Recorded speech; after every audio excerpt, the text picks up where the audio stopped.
نہ سمجھو گے تو اٹھ جاؤ گے ہندی مسلمانوں، نہ سمجھو گے تو اٹھ جاؤ گے ہندی مسلمانوں، تمہاری داستان تک بھی نہ ہوگی داستانوں میں۔ ماشاءاللہ بہت اچھے شاعر سے آپ حضرات کو نوازا ہے جناب شاعر اسلام محبوب صاحب، اور انہوں نے ماں کے اوپر کچھ اشعار پڑھے تھے۔ شعر دیکھیے کہ ماں کی آنکھوں میں جب اشکوں کا گوہر لگتا ہے، ماں کی آنکھوں میں جب اشکوں کا گوہر لگتا ہے،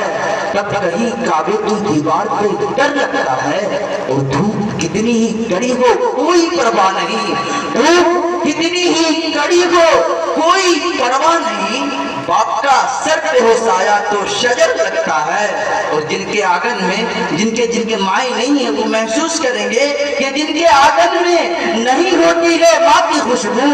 جن کے آنگن میں نہیں ہوتی ہے ماں کی خوشبو، وہ اگر تاج محل بھی تو کھنڈر لگتا ہے، وہ اگر تاج محل بھی تو کھنڈر لگتا ہے۔ پاؤں پھیلاؤں میں کیسے میں اپنی ماں کے آگے، پاؤں پھیلاؤں میں کیسے میں اپنی ماں کے آگے، مجھے قرآن کی توہین سے ڈر لگتا ہے، مجھے قرآن کی توہین سے ڈر لگتا ہے۔ اور آخری شعر کہ روک لیتی ہے بلاؤں کو وہ اپنے اوپر،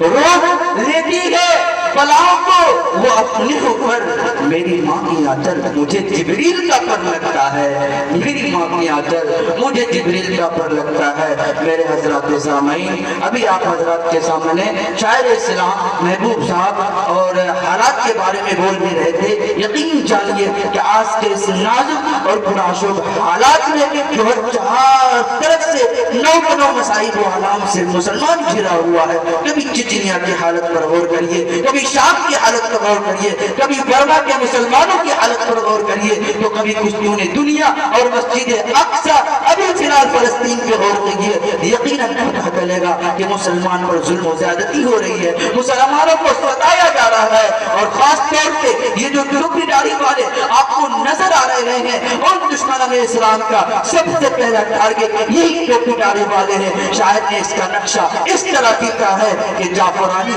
آسماں پر ابر کالے آگے، امن کے میدان میں ترشول بھالے آگے، اور دشمنان دین سازشی کچھ اس طرح کی، دشمنان دین سازشی کچھ اس طرح کی، سرخیوں میں صرف ٹوپی داڑھی والے آ گئے، سرخیوں میں صرف ٹوپی داڑھی والے آ گئے، لیکن ان کو پتہ نہیں ہے، ان کو خبر نہیں ہے کہ تشدد ظلم اور نفرت کے عادی ہو نہیں سکتے، تشدد ظلم اور نفرت کے عادی ہو نہیں سکتے، نبی کو چاہنے والے فسادی ہو نہیں سکتے۔ ارے ہمارا دین تو انسانیت کا درس دیتا ہے، ہماری قوم میں آتنکوادی ہو نہیں سکتے، ہماری قوم میں آتنکوادی ہو نہیں سکتے۔ آئیے میرے محترم، میں استاد الاساتذہ جو کہ یہاں پہ میرے استاد بھی موجود ہے اور ان کے استاد جناب حضرت مولانا و مفتی امتیاز عالم صاحب قاسمی دعوت برکاتہ کو میں دعوت اسٹیج دیتا ہوں کہ وہ آئے اور اپنی نازیانہ کلمات سے ہم سبوں کو منور و مجلہ فرمائے، اور آپ انشاءاللہ دعا بھی آپ ہی کریں گے۔